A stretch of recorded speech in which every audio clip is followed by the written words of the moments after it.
Shalom saudara-saudara yang dikasihi Tuhan.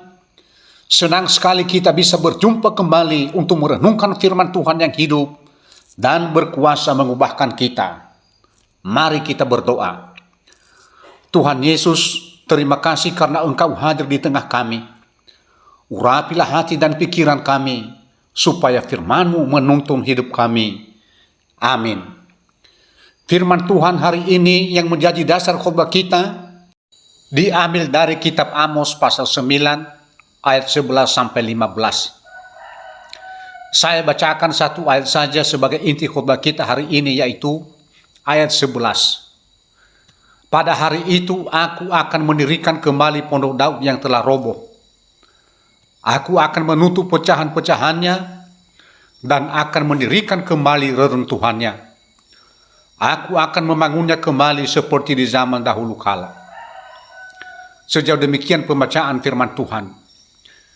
Saudara-saudara yang dikasihi Tuhan, setiap orang pasti pernah mengalami yang namanya keruntuhan dalam hidup. Ada orang yang jatuh secara ekonomi, usaha yang dulu ramai kini bangkrut dan tertinggal.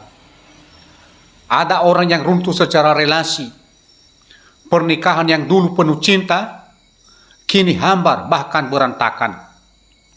Ada juga orang yang runtuh secara pribadi, kehilangan semangat hidup, jatuh dalam dosa, atau merasa tidak berharga lagi. Keruntuhan itu menyakitkan. Kita seperti melihat rumah yang dulu megah, kini tinggal puing. Kita seperti menyaksikan pohon yang dulunya rindang, kini tinggal batang kering yang siap ditebang. Hati kita pun sering bertanya, apakah mungkin sesuatu yang sudah runtuh bisa berdiri lagi? Apakah mungkin hidup saya yang sudah hancur ini bisa dipulihkan kembali? Dalam keadaan seperti itulah kita perlu mendengarkan firman Tuhan melalui Nabi Amos. Kitab Amos sebagian besar berisi teguran keras dan berita penghukuman. Bangsa Israel saat itu hidup dalam keberdosaan.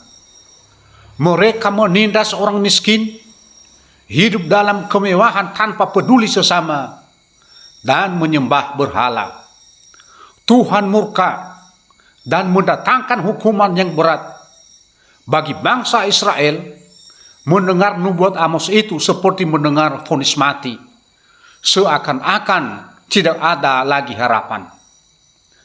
Tetapi puji Tuhan, kitab Amos tidak berakhir dengan murka. Justru di bagian akhirnya, Tuhan memberikan harapan yang luar biasa. Tuhan berkata, pada hari itu aku akan mendirikan kembali pondok Daud yang telah roboh. Bukankah itu kabar baik? Allah bukan hanya menghukum, tetapi Ia juga memulihkan. Allah bukan hanya merobohkan, tetapi Ia juga membangun kembali. Saudara sekalian, disinilah kita belajar satu kebenaran penting. Pemulihan adalah ciri khas Allah kita. Ketika dunia melihat keruntuhan sebagai akhir, Tuhan justru melihat keruntuhan sebagai awal dari karya pemulihannya. Ketika manusia berkata, tidak ada harapan, Tuhan berkata, aku akan memulihkan. Bangsa Israel jatuh karena dosa, tetapi Tuhan berjanji akan membangun kembali. Bukan hanya sekadar memperbaiki, tetapi membawa mereka ke dalam masa depan yang penuh berkat, kelimpahan, dan kepastian.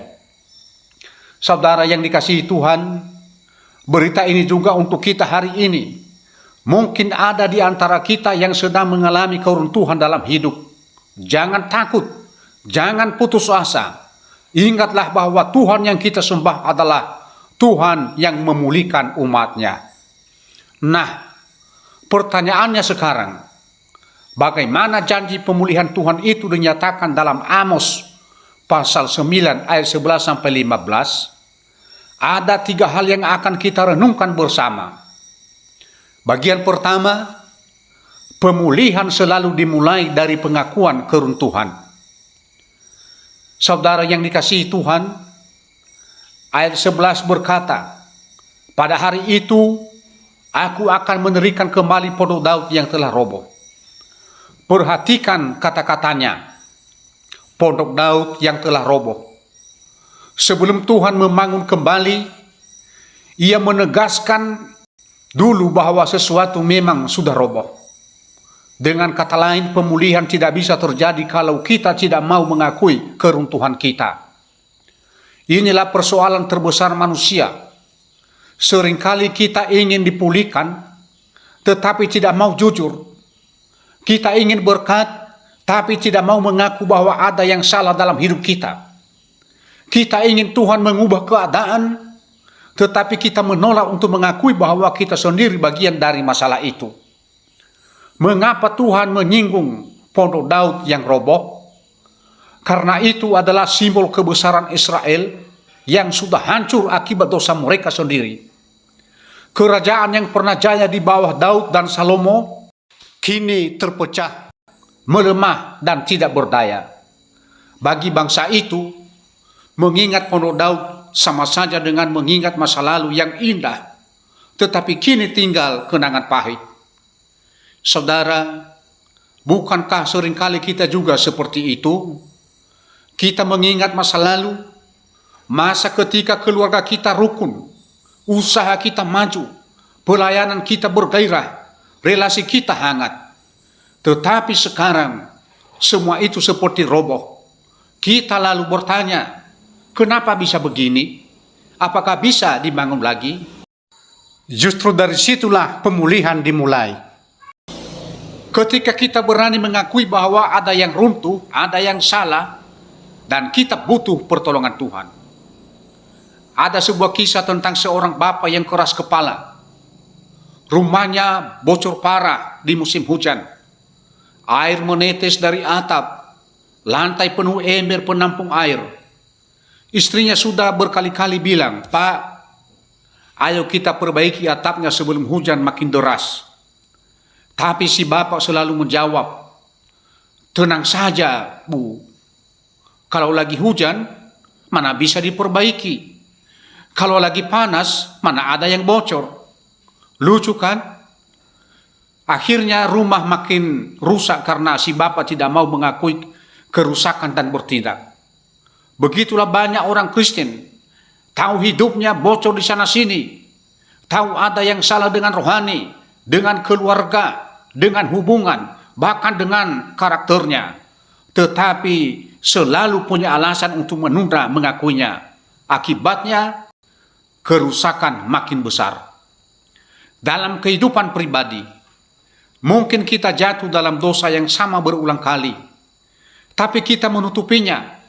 Selama kita belum berani mengakuinya di hadapan Tuhan, kita tidak bisa dipulihkan. Dalam keluarga, mungkin relasi suami istri sudah dingin, anak-anak menjauh, tapi kita tetap pura-pura semua baik-baik saja. Padahal pemulihan hanya bisa terjadi kalau ada pengakuan dan kerendahan hati. Dalam pelayanan atau pekerjaan, mungkin ada kegagalan yang membuat kita malu.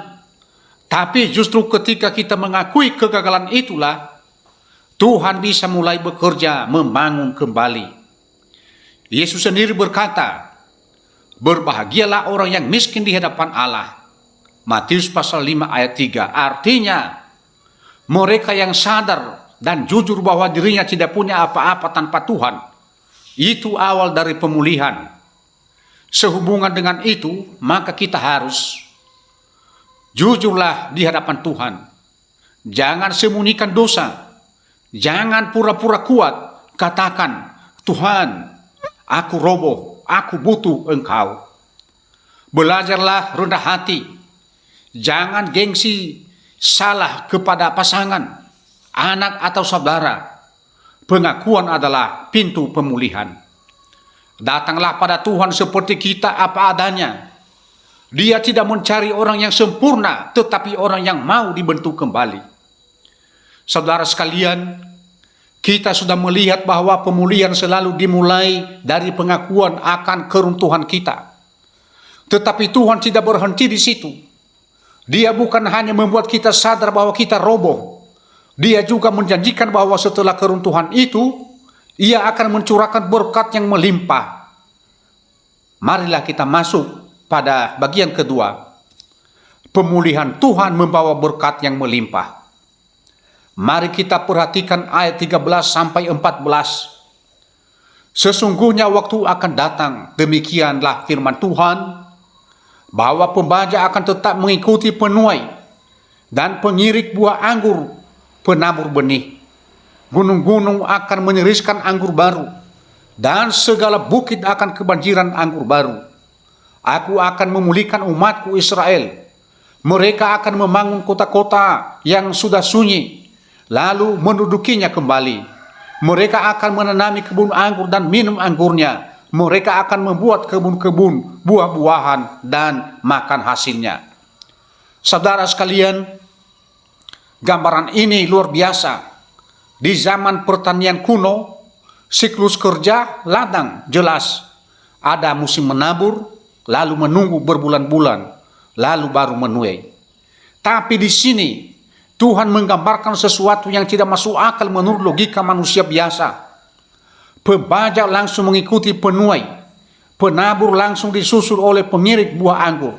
Artinya panen begitu melimpah dan cepat sampai musimnya tumpang tindih.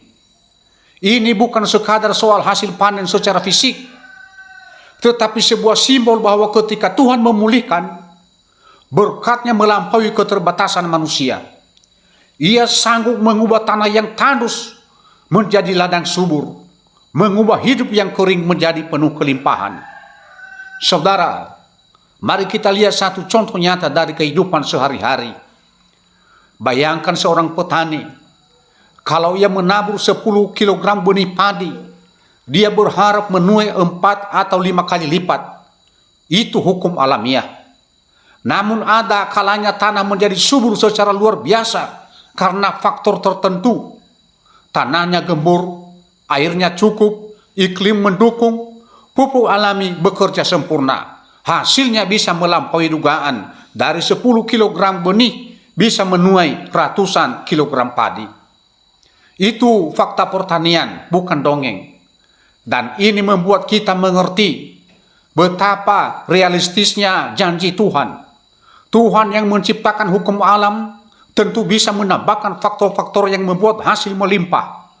Sama seperti yang memberi hujan pada musimnya, menyuburkan tanah dengan mineral, dan memberi tenaga pada petani. Ia juga sanggup memberkati hidup kita secara nyata. Dengan kata lain, janji Tuhan bukan mimpi indah yang tidak masuk akal. Justru janjinya konsisten dengan cara Ia bekerja di alam semesta. Kalau dalam dunia pertanian saja kita bisa lihat bukti nyata berkat berlipat ganda, apalagi ketika Tuhan sendiri turun tangan memulihkan umatnya. Dalam ekonomi, mungkin sekarang usaha kita kecil, penghasilan terbatas seperti ladang yang gersang. Tapi ketika Tuhan memulihkan, Ia bisa membuka peluang tak terduga. Pelanggan datang sendiri, jalan baru terbuka. Berkat itu nyata, bukan ilusi. Dalam keluarga, mungkin kita merasa hubungan kita kering, komunikasi dingin. Tapi ketika Tuhan memulihkan, cinta bisa kembali segar. Tawa terdengar lagi di rumah yang tadinya hening. Dalam bidang rohani, mungkin doa kita selama ini terasa hambar, ibadah kita kering. Tapi saat Tuhan memulihkan, hati kita bisa kembali berapi-api. Membaca Alkitab jadi kerinduan, bukan kewajiban. Ketika Tuhan memulihkan, Dia tidak hanya mengembalikannya apa adanya, tetapi memberi kelimpahan. Seperti seorang seniman yang memperbaiki sebuah lukisan tua. Setelah dipulihkan, lukisan itu tidak hanya kembali jelas, tapi bahkan nilainya meningkat jauh lebih besar daripada sebelumnya. Berkaitan dengan hal itu, maka percayalah akan janji berkat Tuhan. Jangan pandang keadaan sekarang sebagai akhir. Tuhan bisa membuat kita menuai lebih dari yang kita tanam. Jangan batasi cara Tuhan bekerja. Kalau Tuhan berkata pembaja bisa menyusul penuai, Artinya berkatnya bisa datang dengan cara yang tidak pernah kita duga. Nikmati dan syukuri setiap berkat.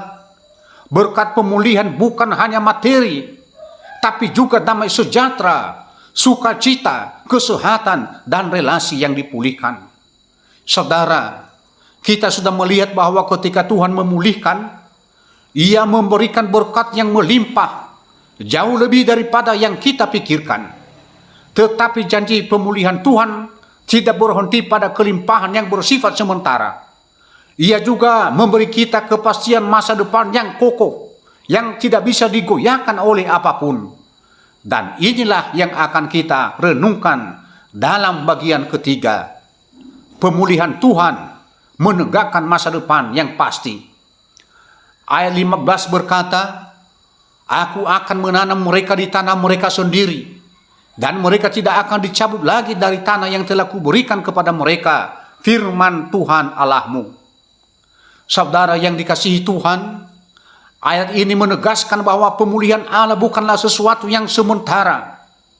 Tuhan tidak hanya memberi berkat sesaat, lalu meninggalkannya begitu saja. Tidak.